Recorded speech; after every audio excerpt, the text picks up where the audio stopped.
اعوذ باللہ من الشیطان الرجیم، میں اللہ تعالی کی پناہ میں آتا ہوں شیطان مردود سے۔ بسم اللہ الرحمن الرحیم، اللہ کے نام سے شروع جو نہایت مہربان رحم والا۔ الحمد للہ رب العالمین الرحمن الرحیم مالک یوم الدین، ایاک نعبد و ایاک نستعین۔ سب خوبیاں اللہ کو جو مالک سارے جہان والوں کا، بہت مہربان رحمت والا، روز جزا کا مالک، ہم تجھی کو پوجیں اور تجھی سے مدد چاہیں۔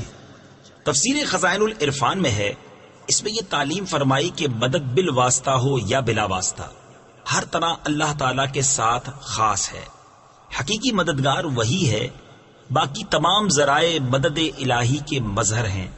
اس سے یہ سمجھنا کہ اولیاء اور انبیاء سے مدد چاہنا شرک ہے، عقیدہ باطلہ ہے، کیونکہ مقربان حق کا مدد فرمانا اللہ عز و جل ہی کی مدد ہے، غیر سے مدد مانگنا نہیں۔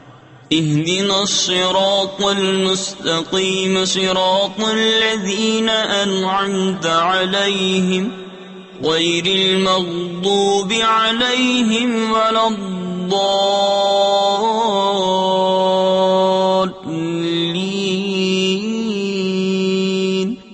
ہم کو سیدھا راستہ چلا، راستہ ان کا جن پر تو نے احسان کیا، نہ ان کا جن پر غضب ہوا اور نہ بہکے ہووں کا۔